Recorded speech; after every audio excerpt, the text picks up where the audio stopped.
Hi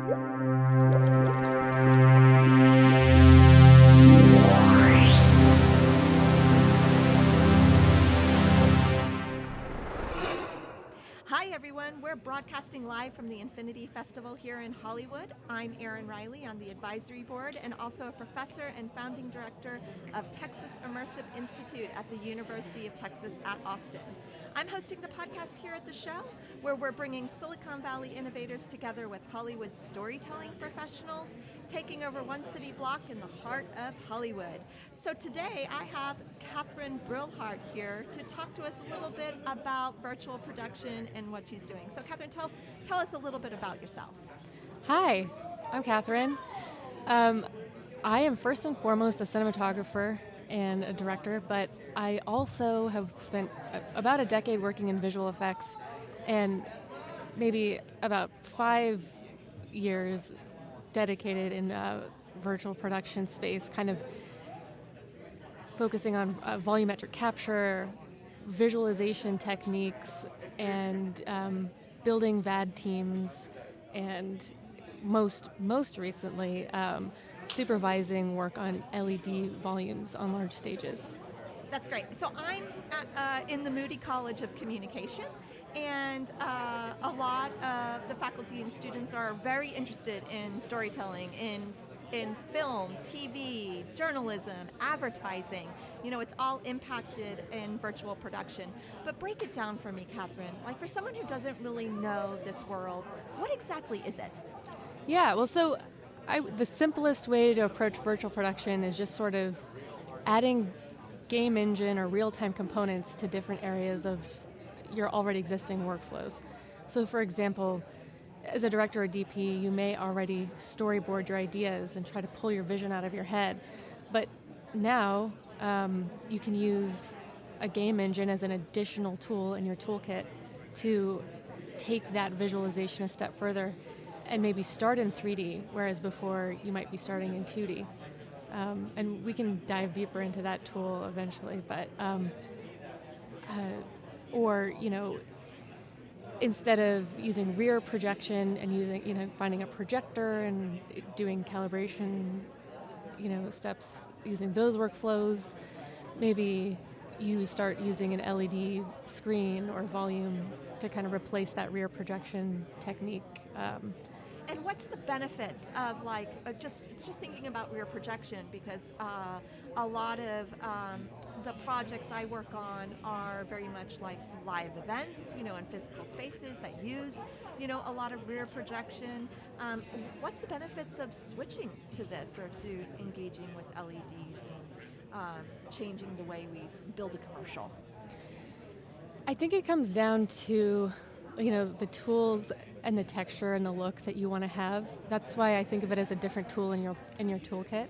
Mm-hmm. You could still just choose to use the traditional kind of rear projection approach and use projectors to get the look that you want.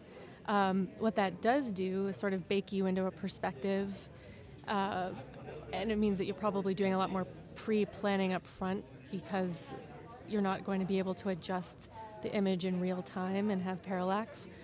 What like an LED wall as a tool can bring to that same or the similar workflow is essentially, you know, maybe hooking that up to a game engine and being able to change the perspective, change environments, but then have a real-time tracked camera that can change perspective with the environment as you're moving through the shot. So you have more flexibility to maybe move from, I'm thinking of a car shot, that's why I'm pausing here, but let's say the camera starts low, facing inside the window of a car, and then you want to kind of dolly up and see a wider shot. Well, that might not be something that you can achieve very easily with a baked-in rear projection image, but with Unreal Engine working together with an LED wall, you might be able to have that kind of shot captured in camera in a small studio instead of driving on a road and renting all this extra gear. So maybe that's an indie approach to getting that shot. So lots of different ways you can kind of manipulate these tools to do more on a lower budget. I love that. So, especially, being in a university, we do think lower budget, right? What can we do with less, but still have amazing power, right? Amazing visuals, amazing ways of shaping and telling story. So, what I'm hearing from you is that, like, if we had an LED wall or used some of these game engines, we would be saving time from having to go out and location scout and choose all of these different settings, because we could put it all on the LED wall, and also be able to, in real time, let's unpack that, right? In real time, I'm able to manipulate. Does that save me on post as well when I get into the post-production phase of my production? If everything goes well, yes. I mean, it's interesting. The whole idea of cost savings, you're almost rearranging where you're putting your costs. Let's say, isn't LED walls expensive? Yeah, they're just different places that you're kind of putting your money. So, for example, like with a rear projection background, right? There's the ecosystem that you're sort of budgeting out is the crew that it takes to capture the image that you're going to project, then the crew that it takes on set to run the projector, run the film equipment, and capture that in-camera image.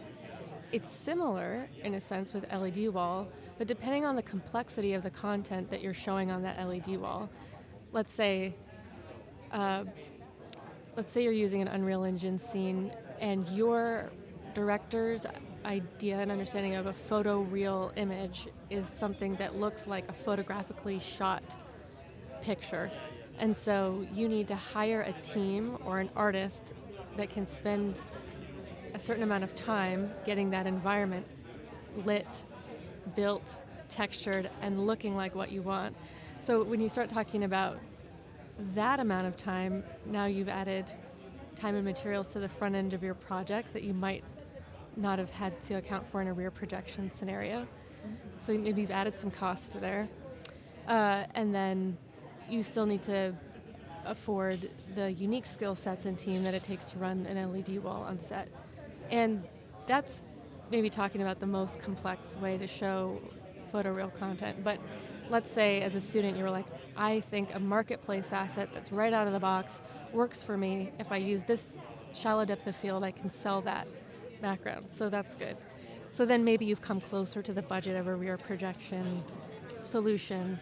Another thing that you could do is give up the parallax and the camera tracking on the wall and shoot a photoreal image, and then you've gotten even closer to that rear projection sort of technique.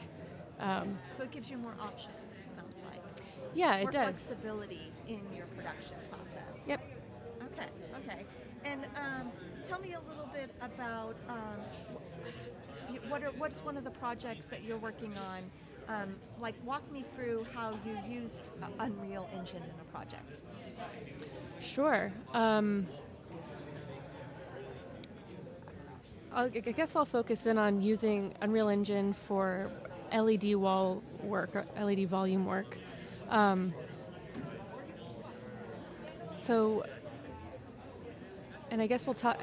Why not just talk about Black Adam? That'll be fun. Oh, let's do it. I can't go into specific creative details on the show, but essentially we had a couple different vendors, like visual effects vendors, doing final pixel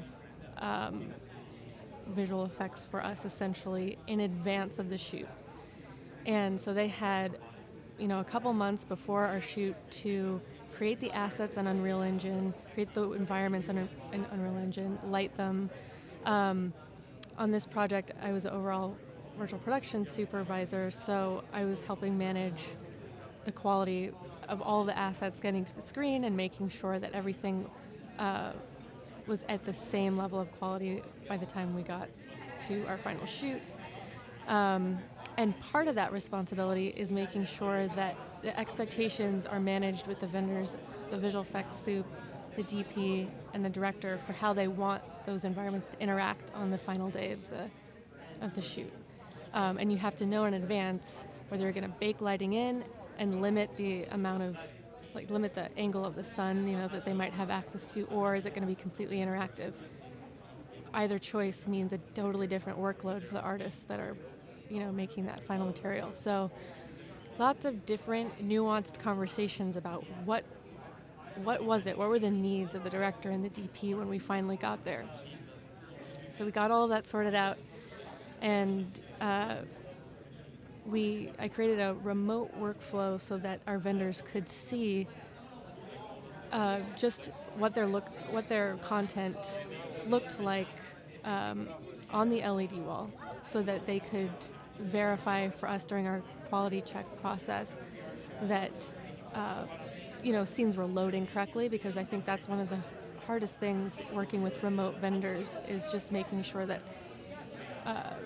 you're communicating correctly, over the phone or like through a podcast like this. It's very hard visually to say, like, well, yeah, I think it's looking straight. The stage position is where it says it's supposed to be. Or just taking a snapshot on Yeah. your phone and sending it to a vendor. Yeah, so it just it saved us a lot of time, was to kind of create that direct visual contact with them. Live streaming it. Yeah, live streaming some of those sessions with them, and it was nice because then we were engaged in that process all the way to the shoot. So they knew that their work was looking okay. I knew that their work was looking okay, and then That's much better client relations, Oh, yeah. and it feeling much more like a collaborative process that we always want in well, a creative totally. setting. Yeah. I strongly believe that whenever you're working with a vendor or even a teammate, you always want to set somebody up for success. Right.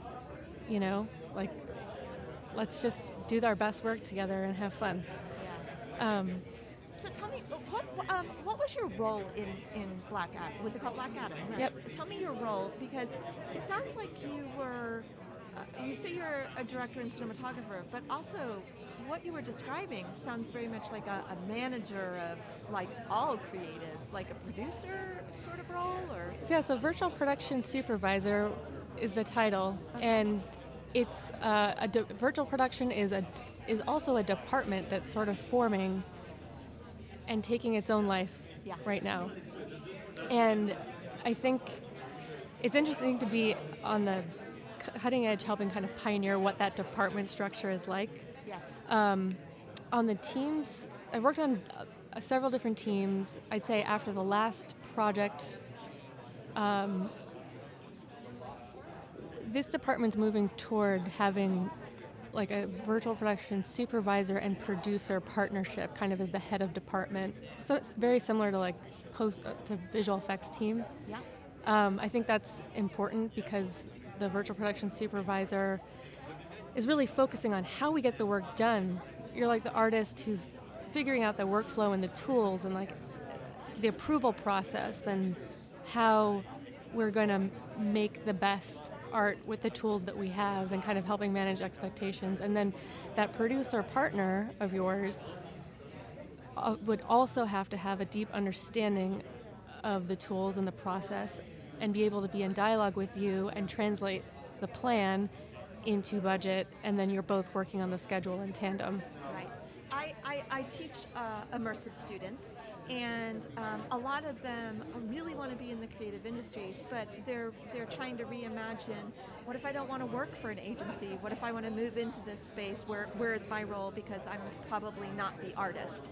And I always say, maybe it's some of these roles of virtual production, and they want to learn the software, like Unreal Engine, but they don't think they're the best at it. And I always say it's about learning it, right? About understanding how it's used, what it can be used for, and how long it takes. Would you say that's about right? Do you what's the level that you need to really understand these tools to be in a role like yours? Yeah, absolutely. That's a great question. I think there's a range, and I think it will ultimately depend on your passion for learning the details of the software. There's always going to be more software to learn. Yes. So even though Unreal Engine Lifelong learner. or Unity, these game engines are the hot topic right now, there's just going to be something else in a year or two, So the way that I kind of approach it is I like to know as much as I can about everything. So I tend to be somebody who likes to deep dive. The further I am away from being in an educational space, the harder it is to take time out to learn those things. So, I tend to look for positions where those tools that I want to learn are on the job. And then I make sure I learn as much as I can before I take the position, and then I make sure that I'm an expert by the time it's complete. But I will say that if your goal is to work with and manage artists, you should develop a very thorough understanding of not only their software package, but how their software packages relate to the entire pipeline that you're working with. So, for example, I have worked in visual effects for over a decade, and I did take time coordinating and kind of working up in that space because it would give me hands-on experience doing the physical, technical things and having to troubleshoot with artists. And through the quality check process, you kind of have to learn the software and learn how to do certain tasks. But then on the other side, you're managing shots or you're managing assets that are moving through a pipeline, which is like a baton pass between different software packages. And so you have to learn the limitations and how the software communicates with each piece. Yeah, like the formats, the file types, all this stuff, what happens when it's working, what happens when it's not. Because really by the time, if you're looking to move past just being an artist that's doing the work and focusing on making it the most beautiful artistic thing possible, and you're going into management, you're kind of starting to focus on making sure everything's at the same quality level and making sure that the experience of the artist is positive and smooth. And so the more you understand the artist's experience with their software, with the social aspect of their position, the more empathy that you can have and the better leader you can be, paving the way or smoothing a path, paving the way so that somebody doesn't hit a road bump that you've seen somebody hit before. And so it sounds you've been in this field for more than a decade in visual effects and everything. And I'd like to jump to kind of unpacking moving from 2D to 3D, right? Like we're even still teaching our students storyboarding on paper prototyping, right? Storyboard Totally. On a paper, which I think is still good. But how do we get from 2D paper of storyboarding, not to just the 2D screen of putting your shots together for a documentary or a traditional film, but actually stepping into that 3D world? I'm not sure if there's really a good kind of education practice yet of teaching people 2D to 3D and in that transition. What would you suggest, and what are some kind of key characteristics we need to be aware of? Sure. Well, I don't think 2D is ever going to completely go away. No it's way. It's actually it's kind of almost still the first step, even in a 3D process.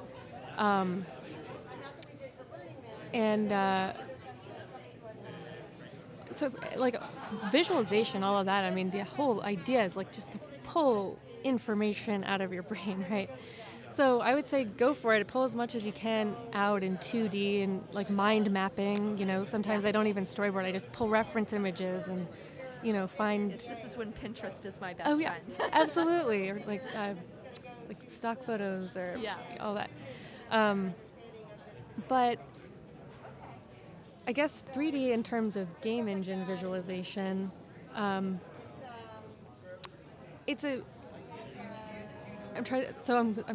pausing because I'm thinking of should I give advice about doing it yourself and learning it yourself, or working with artists who specialize in it? So I'll try to hit both briefly. Give me both. Yeah, so if you have time, the game engine is free and you can download it, and pretty much within an afternoon you could download the game engine, you could begin watching unlimited tutorials and kind of pull in a basic environment, right? Because the whole idea behind either 2D or 3D storyboarding is rapid prototyping. So in the game engine, because it's kind of rendering in real time, you can see in color quickly with marketplace assets or characters with, basic animation or none, just blocking. You could kind of block out in 3D where your characters are going to go and then play with a virtual camera and kind of find shots. So it just becomes this sandbox where you can then, like I theoretically like take a 2D image from the view, like the 3D viewer or the camera viewport, and almost use 3D space to create new upgraded 2D images. There's so many different ways you can kind of prototype and iterate in that space. But then, you could find that for your passion project, you haven't been able to kind of like learn it the way that you need to rapid prototype and get your ideas out fast enough. But you have a friend who's a specialist at this, or, you want to work with a company like Halon or Third Floor or Proof, and they have a senior like previs artist who could sit with you and through like a creative brainstorming session, essentially, and your 2D concept, I will say, like let's say that you're prepared for this meeting and you've got your 2D storyboards. They can take those storyboards and that conversation that you have, rough out an environment for you and with you, and then they come prepared to every session that you have and kind of, integrate your notes in that session, and depending on your relationship with that person and, your budget, you can sit with them and essentially kind of make your film and see it come to life before your eyes before you're even shooting it with the camera. So, wow, that's amazing. Amazing. And I feel like as a director and cinematographer, that's what I'm passionate about when it comes to this tool set, because I've been a student. I have felt totally priced out of the most affordable DSLR movement. Yeah. Where I was like, I can't afford that. I still have to borrow lenses. I still have to borrow cameras. This is nuts. But the cool thing about a game engine is that if you have enough time on your side to kind of learn it and dig around, and at this point, actually, just beyond game engine, you could use Matt Workman's Cinetracer, which is designed for a creative, like a DP and a cinematographer, and he's kind of housed the engine in a way that's already very user-friendly for creative types to kind of have the exact tools that they're looking for, like cinema tools, and it's designed for exactly what we're talking about specifically. That's probably, I think he charges like a small fee for that, but that might be worth it, just diving into a program that's kind of pre-set up. Because ultimately, as a creative, like all these tools, the more you can visualize and get your ideas out of your head, the more power that you have to tell your story, the more empowered you can be to communicate forward what you want to somebody else. Like the more confidence you'll have knowing that like a conversation that you had with somebody cannot be misinterpreted and go down like the manufacturing line of a film set or like a filmmaking process, right, and be diluted or changed. It gives you just a little bit more of a bird's eye view of like what's going to happen, and it helps you work out your ideas first. And I think sometimes like in film school or as you're, I don't know, just building your career, right? I think with every new project, it's sort of like, how do I get this idea out of my head? How do I communicate this? Right. And the more you train yourself in that process, or like doing this early, or like going through that, go through that uncomfortable process of like getting it out of your head, whether it's by yourself or whether you prefer to be with someone else. Show me, right? Because these tools that you're making, first, maybe they're first for yourself, but then secondly, like these become tools that really help you guide and lead a team. Right. And these tools start as visual elements, but then other department heads, as they kind of, join in, for example, in visual effects, that information gets turned into spreadsheets, that gets turned into metadata that goes back into your final shots. So there's just so much intention that you can put into even this part of your process as an artist. That informs all the rest. All of it. Yeah. So I'm at a university. We're already seeing a shift in how space in the classrooms have changed, right? Our production studios, at Moody College of Communication. And now you're telling me maybe don't even get that DSLR camera because you can do it in the game engine. So what type of advice would you give a college who actually is coming out of the pandemic, seeing this shift in kind of this hybrid world of using virtual production? Do we rethink what a production studio looks like? Do we rethink what type of equipment we invest in? And if so, what is it? Yeah, well, I guess I'm a firm believer that like a university should provide just as many tools as possible. So like the DP in me would never want a university to get rid of film cameras or Right. DSLRs or REDs or Aries or all of these different types of tools, because learning how to compose an image through a lens informs you in visual effects for how to create an image and then make it look like you shot it through a lens. And you would never know how to do that if you didn't really ever see any image through an actual lens. So there's symbiotic, knowledge between these weird digital post worlds. And what virtual production is doing is really just taking workflows that have been relegated to post and pulling them forward into the pre-production process. So from an equipment standpoint, I would say, if the university can afford to invest in technology that really demonstrates a thoughtful, workflow, the university is really teaching workflow and why and how these things are connected. I think that is really important, but I think first and foremost, story. Yes. Because always start with the story. Because really, it's what problem are you trying to solve creatively, and that should be the start, for every vision. And even if your university doesn't have all of the big technology, as long as that university is kind of aware of that new technology, and you can have and facilitate conversations about, okay, so let's break your script down for virtual production. If we had any technology in the world, what would you apply to what scene and why? That's great. That's a great lesson. Yeah, and then I feel like the script breakdown classes would be, or a component of a class would be super useful. I feel like that's something that I've definitely had to learn along the way. But because it changes the way we think about script writing. Or it just changes. It kind of it's good on your feet knowledge for a director or somebody who's got to manage a project, because so you have your script, and so you're always going to have a team that breaks it down.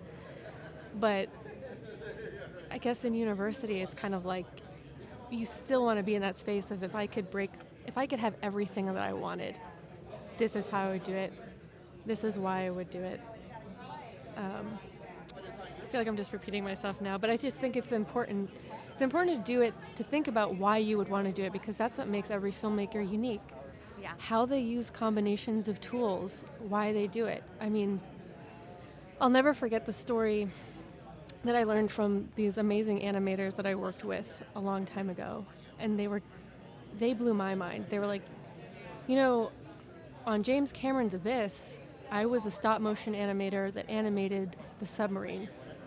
I was like, what? That was a robotic submarine. And they were like, no, it wasn't.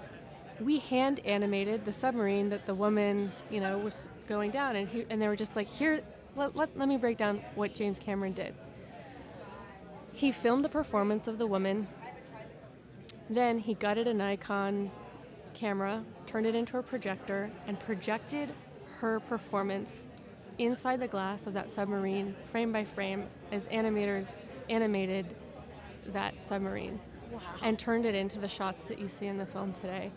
And that is the kind of out-of-the-box thinking that inspires me, and that's the kind of outside-the-box thinking that I would hope like directors from school now are thinking about with all these different tools, like what can we do, and like maybe That wasn't possible a decade ago. Yeah. yeah, I mean, So, speaking of the thinking outside the box, we're here at the Infinity Festival. What are you most excited about that's happening here?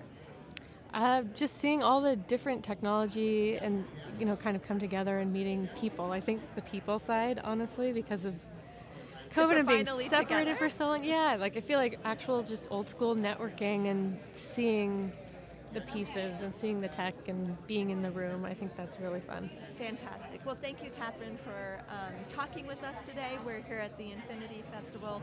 We'll see you on the flip side. Awesome. Thank you for having me.